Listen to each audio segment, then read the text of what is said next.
Bom dia. Bom dia. Eu gostaria de primeiramente agradecer a casa pelo convite e vir aqui conversar com vocês, porque são nesses momentos que a gente mais aprende. Por mais que eu venha aqui, esteja falando, me vejo como mais necessitado, porque a gente para estudar, começa a ver as coisas, começa a entender um pouquinho e fala: ih, rapaz, tá feia a coisa, preciso melhorar muito, Então são grandes oportunidades de aprendizado esses momentos, e eu agradeço demais a casa. Como o amigo ali falou, me apresentou, sou do Irmã Clara, somos trabalhadores, atualmente estou à frente da mocidade, e sempre que eu venho conversar, eu gosto de sempre relembrar, já que o tema é sociedade. Quando a gente adentra uma casa, um trabalho como esse, os trabalhadores não são só esses irmãos que estão aqui à frente, conduzindo as coisas, cuidando da organização, mas todos nós aqui, quando adentramos uma casa, nos convertemos em trabalhadores, com as nossas ideias, com as nossas energias, para o bom andamento do trabalho. Todos nós aqui estamos contribuindo. Então, estou contando com vocês, com as energias, para que eu consiga transmitir o que eu estudei e o que eu me propus a falar aqui nesta manhã. Isso sem falar com os irmãos desencarnados, quantos trabalhos acontecem durante uma sessão como essa, que às vezes a gente não faz ideia. Então, somos aqui uma grande sociedade, um grande coletivo, todos atuando, contribuindo um pouquinho. Eu gosto muito do texto de Emmanuel, que está no livro Vinha de Luz, se não me engano, intitulado O que buscais?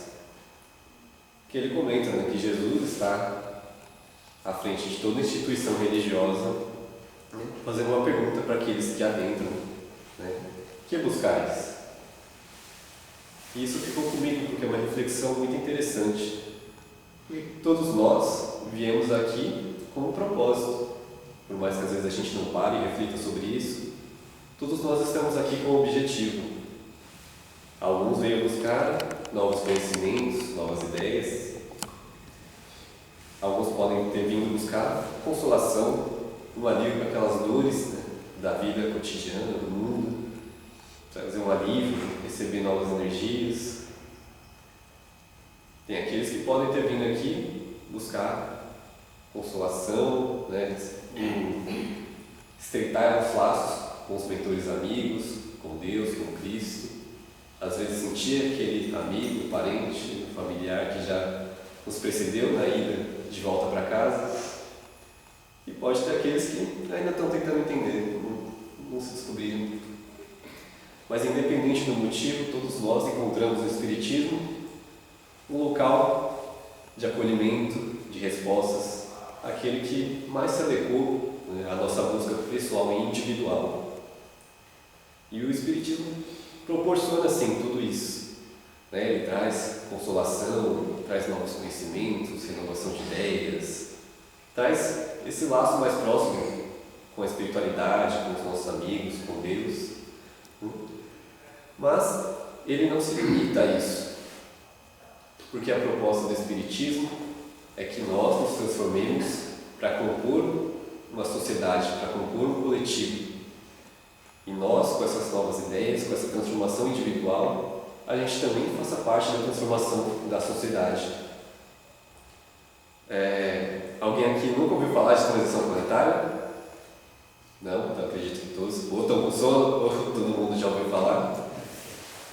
E eu refleti muito sobre isso, porque chega muita coisa para nós. Hoje a gente tem muita informação, tem muitos meios de conseguir acesso a ideias diferentes. E eu refleti muito sobre essa ideia. E, para mim, pelo menos, soava como algo muito distante, ou abstrato, ou até mesmo fantasioso. O que é essa transição planetária? O que é isso? É a Terra que vai, sei lá, vai ter um rebuliço, ela vai mudar, tudo vai mudar, vai ser diferente. E aí vem outras coisas, data limite, eu particularmente não acredito em nada disso, acredito que mais pra frente fica mais claro essa minha posição, mas eu, pessoalmente, esse tipo de ideia já não me atrai, já não me pega. E aí eu entendi esse questionamento desse texto de Emmanuel, porque quando ele nos convida a entender o nosso posicionamento que a gente busca, e a partir disso a gente se transformar para compor a sociedade, essa é a transição planetária. Não é esse globo de pedra aqui que vai virar do avesso e vai tudo ficar diferente, né? Não é isso. Somos nós, como indivíduos e como coletivos, que vamos atingir uma nova mentalidade, novas ideias e assim fazer uma transformação social. Por isso que eu não acredito em data limite, porque como eu vou colocar uma data na transformação do outro?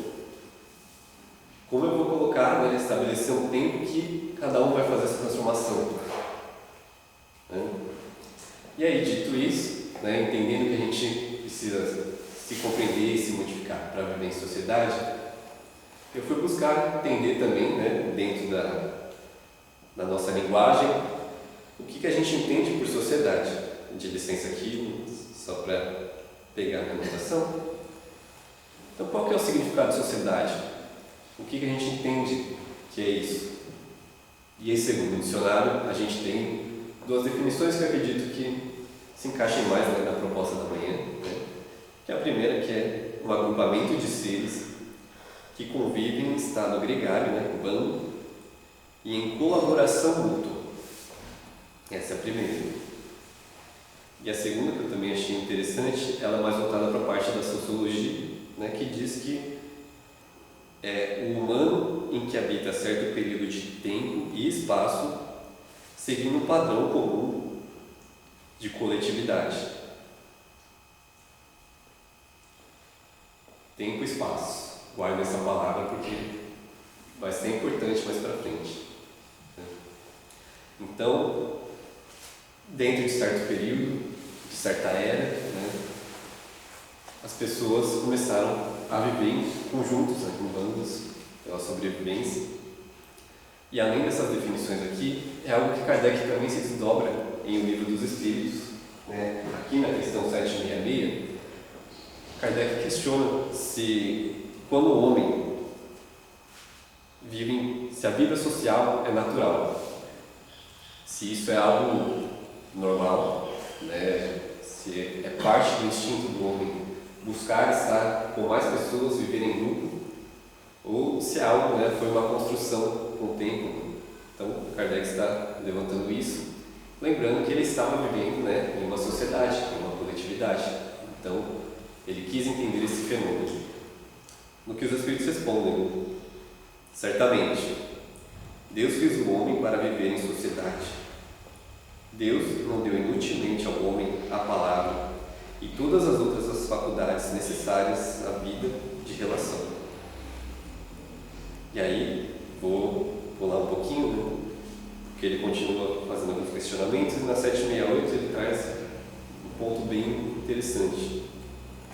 Fala aqui: o homem, ao buscar a sociedade, obedece apenas um sentimento pessoal ou há também nesse sentimento uma finalidade providencial de ordem geral? E os Espíritos respondem: o homem deve progredir, mas sozinho não o pode fazer porque não possui todas as faculdades. Precisa do contato dos outros homens. No isolamento, ele se embrutece e se estiola, né? Ele enfraquece, ele define. E Kardec complementa aqui a resposta: nenhum homem dispõe de todas as faculdades completas, e é pela união social que eles completam uns aos outros, para assegurarem o seu próprio bem-estar e progredirem. Eis porque, tendo necessidade uns dos outros, são feitos para viver em sociedade e não isolados.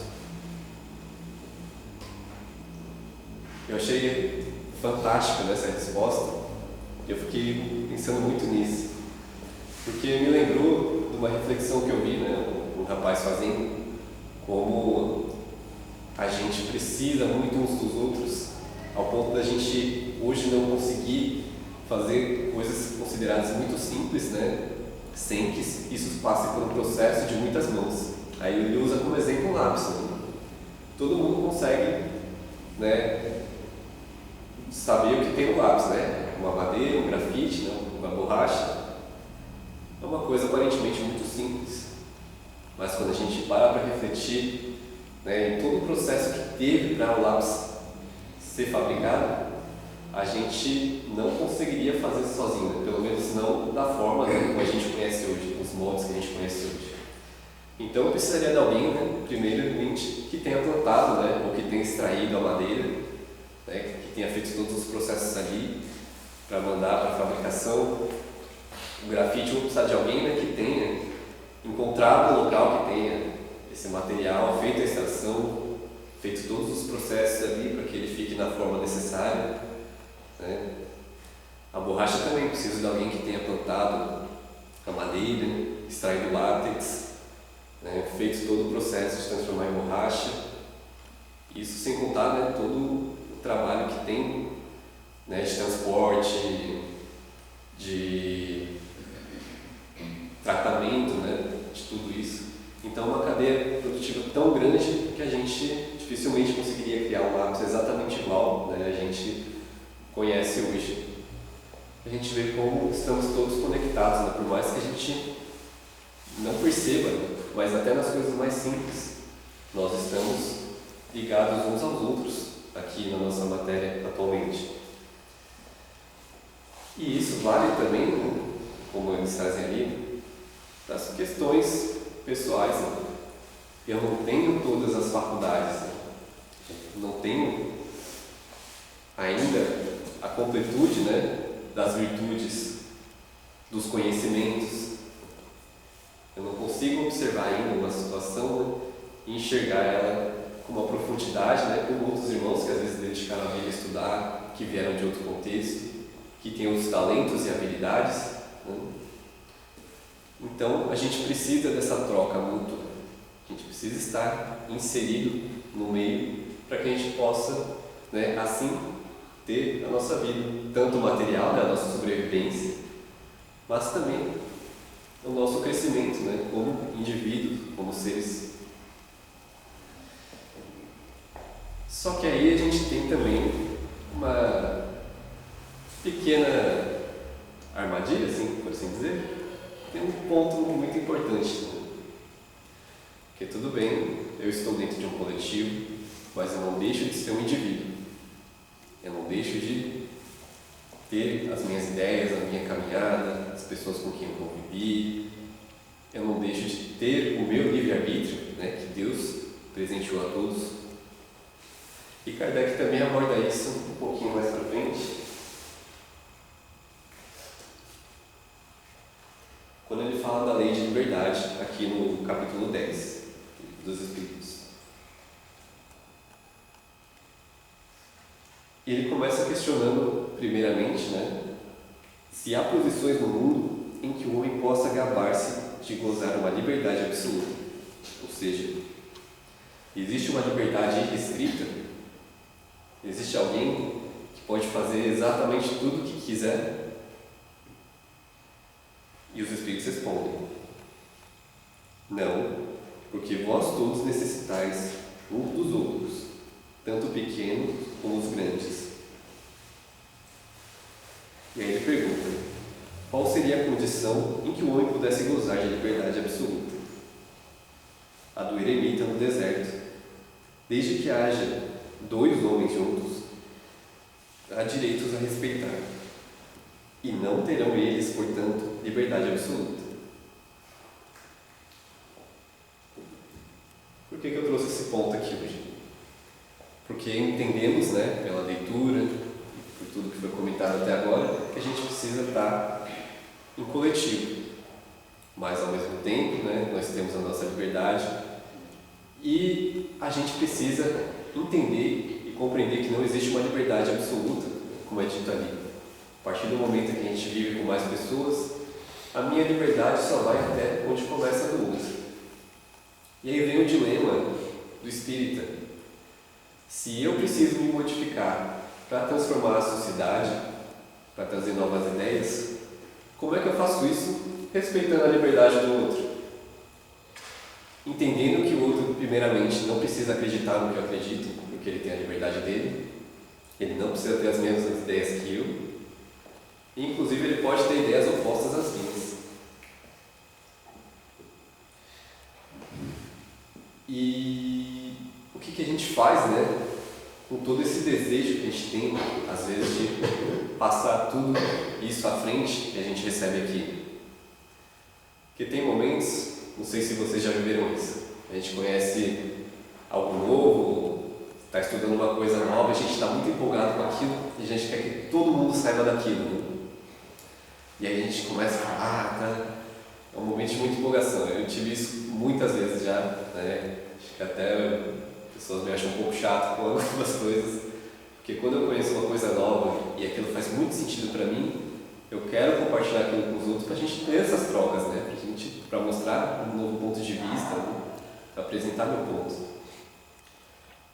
E com o tempo eu fui precisando entender, né? Que às vezes para colocar meu ponto eu preciso muito mais escutar do que falar, porque dá para conversar, dá para estabelecer um diálogo, mas desde que eu me proponha também a escutar.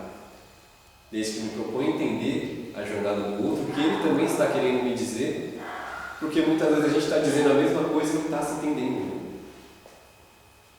E a gente precisa sim colocar o nosso aprendizado na prática, né?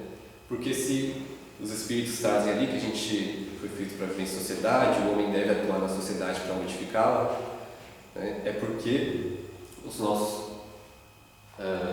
ideias, o que a gente acredita, desde que parte, né, do amor e da caridade, precisa ser compartilhado, e de nada vale o conhecimento se ele morrer comigo. Né? Tem até uma historinha do livro Ideias e Ilustrações que eu gosto bastante, que conta de um homem, né, que ele era um andarilho e um dia ele encontra uma pedra ali onde ele poderia se abrigar, né, um lugar espaçoso, e aí ele se acomoda, né, e fica fazendo ali pedidos, né, para quem passava, né, uma ajudinha, pedir uma coisinha ou outra. E isso foi passando os anos até que ele falece, né, desencarna. E aí quando foram retirá-lo, né, viram que ali o local que ele tinha estabelecido para si havia um pequeno tesouro. Né? E eles trazem essa reflexão de que nada me vale, né, o conhecimento se eu não for compartilhar. Mas eu só posso compartilhar até onde o outro me permite entregar a ele. Então, muito mais importante do que a gente tentar, né, às vezes, vir explicar, falar e tudo mais, é a gente exemplificar, né? É a gente atuar como vetores de transformação da sociedade pela exemplificação, mas também se colocando no meio e escutando o outro. A gente tem que entender o impacto também das nossas ações, das nossas palavras, né? A partir do ponto de vista do outro. E isso só existe se a gente senta e estabelece um diálogo. Ele começa ali falando, né, que Deus não deu inutilmente ao homem as ferramentas para que ele pudesse viver em sociedade, né, se não fosse para ele utilizá-la. E uma delas, né, mais importante, né, a fala, a comunicação, os meios de a gente trocar ideias. E acho que esse é um assunto muito vasto. Já faz uns anos que eu trabalho com pessoas dentro do espectro autista e é muito interessante como a gente começa a compreender, né? Cada um tem uma forma única de pensar, né? E quando a gente começa a abrir, né, os nossos horizontes para entender a forma de pensar do outro, a gente entende que algumas ideias, né, são expressas de uma forma diferente. E eu tenho uma amiga que estuda também bastante, que ela estava comentando comigo que tem pessoas no espectro que elas são bastante literais, né? Ou seja, o que elas estão falando, né, é exatamente o que elas querem dizer. E ela estava comentando de um artigo, né, que se propôs a estudar isso e viu como isso diminuía de forma gigante as falhas de comunicação, os ruídos, né? Quantas vezes a gente diz algo, né, e aí a outra pessoa interpreta de uma forma e a gente fala, não, peraí, não foi isso que eu quis dizer, não é bem assim, houve um mal-entendido. E essas pessoas que são mais literais, elas conseguem se expressar e diminuir isso porque o que elas dizem é o que elas estão querendo dizer, exatamente. Né? E a linguagem ela é cheia também de cultura, né? É cheia de vivências. Então, às vezes, o que uma palavra, né, que tem um significado para mim, para o outro vai ter outro peso, vai ter outro sentido. Né? Meu irmão, quando ele era novinho, né, eu lembro que ele até falava bastante isso. Falava, moleque, não, moleque na minha terra para mim é bandido. Porque tem lugares né, que chamavam alguém de moleque é ofensa, né? Não é só se referir ao menino. Então, para a gente entender né, como culturalmente a gente tem uma vastidão de ideias, de vivências, de propostas, e a gente precisa se colocar nessa posição de entender o outro para melhor ser compreendido também, para a gente colocar o que é nosso dentro do contexto que a gente se propôs, né, de ser vetores de mudança.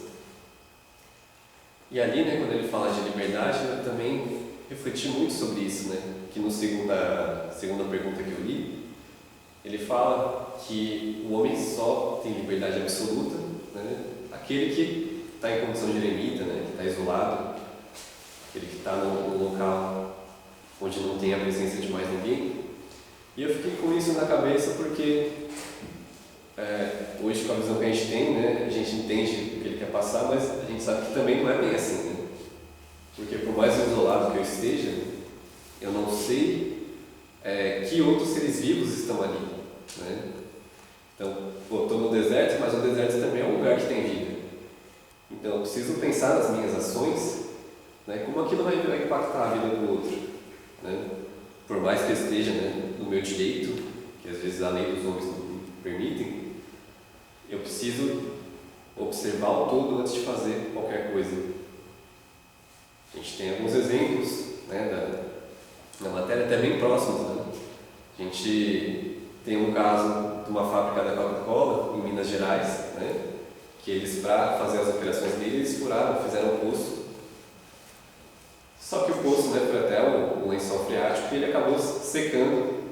E outras famílias que dependiam daquele poço ficaram sem água. Então, cerca de 800 famílias ficaram sem, né, algo essencial para a vida, para o cotidiano, porque alguém exerceu sua liberdade, por mais que estivesse no seu direito, na sua propriedade ali, concedido, ele não pensou como aquilo ia causar impacto na vida dos outros. Né? Tem também o caso de empresa em Maceió, né, que para extrair a salgema, né, o material ali, afundou o bairro inteiro. Né? Famílias estão desabrigadas, né, estão buscando seus direitos até hoje, porque alguém exerceu sua liberdade sem considerar, né, ou ignorando, né, o quanto aquilo ia impactar a vida dos outros.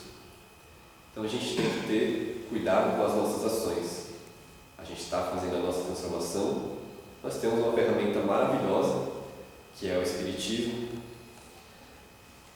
que nos dá muitas ideias, novos conceitos, nos traz tantas coisas que a gente quer, muitas vezes, compartilhar, quer trazer para o outro, mas a gente precisa respeitar também o outro, as suas ideias, o seu momento, né? E, às vezes, na escuta, a gente percebe que a gente está falando exatamente a mesma coisa, né? Então, a gente consegue se entender. E lembra que eu li a definição do que é uma sociedade, né? Que ele traz, que é questão de seres, né, vivendo de forma unida, num espaço e tempo definido. E eu achei isso bem interessante também, porque a gente precisa, como espíritas, lembrar que o Espiritismo traz essa ideia de evolução, de mudanças, né? E o Espiritismo vai ser sempre atual. Ele vai continuar se atualizando, desde que ele compreenda a forma dele existir no momento que ele está presente. Né? Ou seja, a forma de viver, né? Os conceitos são os mesmos, mas a gente precisa aprender a aplicá-los no momento que a gente vive. Porque as questões que o Dr. Bezerra viveu no momento dele eram outras. Né? Eu lembro que ele fez um grande trabalho, né? No momento tinha escravidão, ele foi um dos que combateu, né? Então tinha essa questão muito presente na sociedade, além de muitas outras, né? Na época do Dr. Eurípides, né? Teve uma pandemia que ele também atuou, além de outras questões do tempo dele, de Chico também. Chico viveu durante um longo período, né? Passou pela ditadura, por N questões políticas e tudo mais. E ser espírita continua sendo o mesmo, mas precisa entender o contexto. A gente precisa ter essa sensibilidade de entender como aplicar as nossas ideias no momento que a gente está vivendo. E hoje a gente tem outras questões, né? Estava até brincando com o Ivan, amigo meu lá do centro, vocês devem conhecer também, né? Falando, nossa, imagina Kardec com WhatsApp. Imagina o trabalho que esse homem ia fazer. Aí depois eu falei, mas imagina também o tanto de notícia falsa que esse homem ia ter que filtrar. Tanto de coisa, né, que ele precisaria, né, trabalhar em cima para entender se aquilo é verdade ou não. E imagina hoje, né, com inteligência artificial. Agora saiu uma nova, né, que gera vídeos e você fica assim, peraí, isso aqui é verdade, isso aqui não é, né? Ainda tem umas formas de reconhecer, mas acho que em algum momento, né, vai ficar bem mais difícil. Então a gente precisa se adequar a isso. A gente precisa entender o momento que a gente está vivendo, os recursos que a gente tem e como aplicá-los. E recentemente saiu uma pesquisa, né, sobre as religiões do Brasil, seu número de adeptos. Alguém chegou a ver? Eles que alguns tiveram contato, né? E mostrou as que mais tiveram, né, um aumento. Mostrou que os espíritas estão, né, diminuindo um pouco. E eu vi aquilo, eu fiquei questionando, né? Por que será? Por que o número de adeptos está diminuindo? E aí eu cheguei à conclusão que talvez, né, seja isso. A gente precisa ter certa flexibilidade, né, para entender como aplicar o espiritismo em questões cotidianas, no dia a dia. Que a gente lê, a gente estuda, e às vezes parece algo muito distante, né?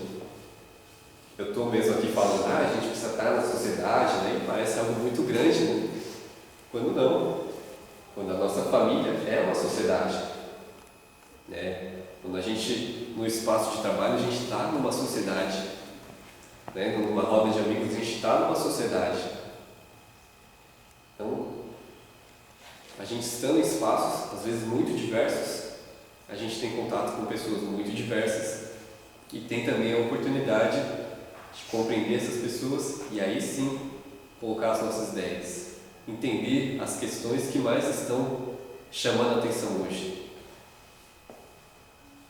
Eu tive a oportunidade de ir em outro centro religioso, de outra vertente, e foi uma experiência muito bacana, porque quando eu cheguei lá, estava cheio, tinha muitos irmãos, e aí quando eles se colocaram a falar, né, eles trouxeram uma palestra, né, uma fala sobre solidão, algo que está muito presente hoje em dia.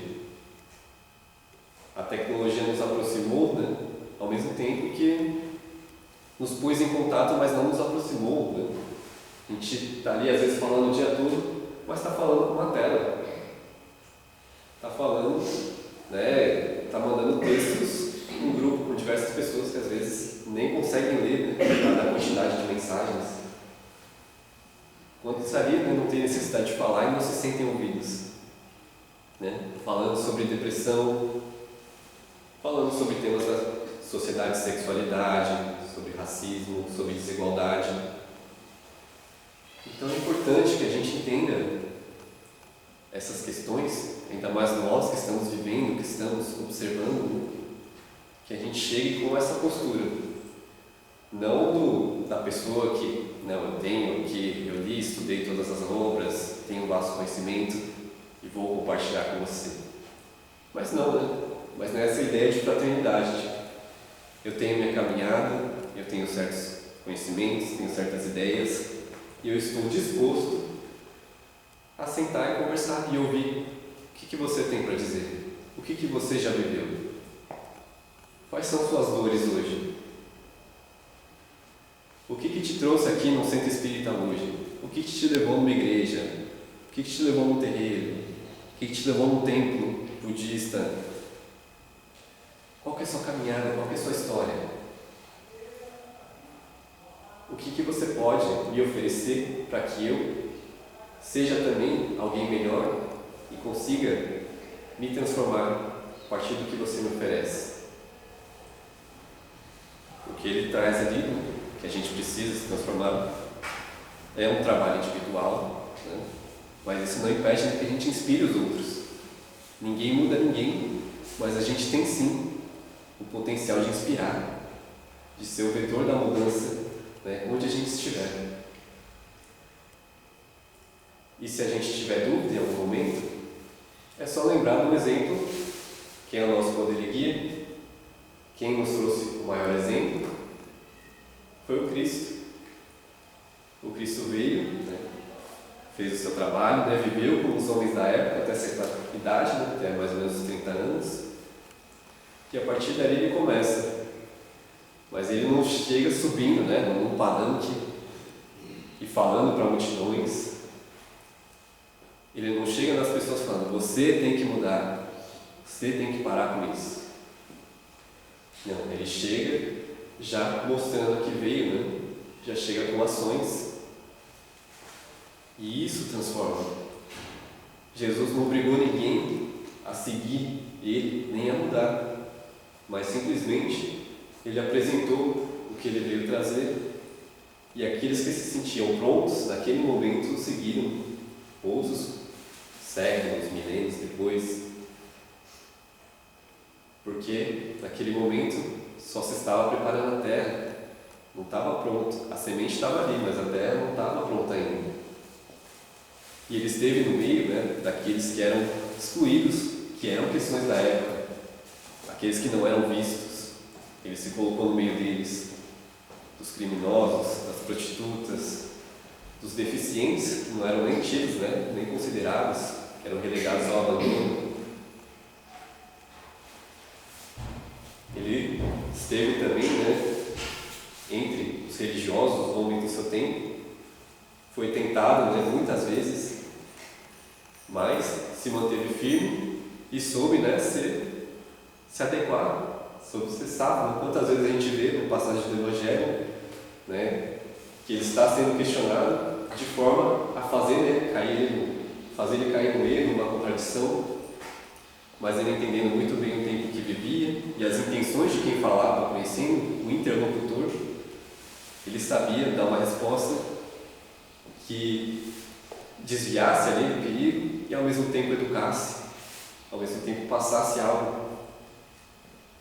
Jesus continua atual.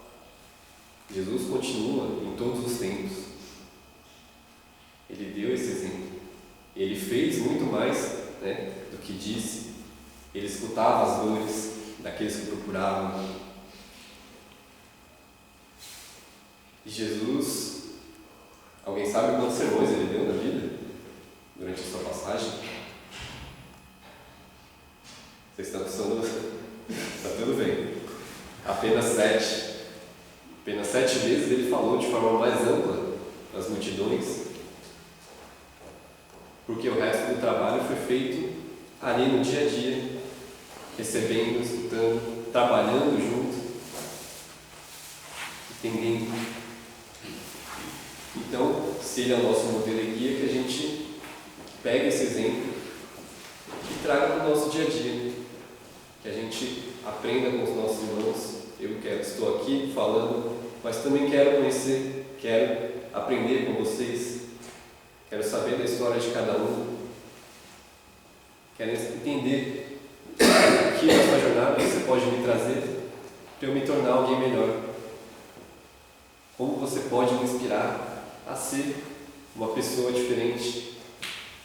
E aí sim, eu tomar o meu espaço, né, nessa grande construção da transição planetária, né? Tomar a minha parte nesse grande ciclo de mudanças que é a mudança de cada um de nós, os nossos corações unidos, formando um mundo diferente. Então esse é o papel do Espírito na sociedade, esse é o papel que a gente tem que ter em mente quando a gente está aqui estudando, está em conjunto, estamos unidos. Então eu agradeço a oportunidade de ter vindo aqui, de falar, de receber essas energias, de trazer essas reflexões. Tá? Se alguém discordar também está tudo bem, estou disposto a ouvir, entender, né? E quem sabe até mudar de ideia, porque é importante. E que Jesus abençoe a todos e sigamos a nossa jornada. Muito obrigado.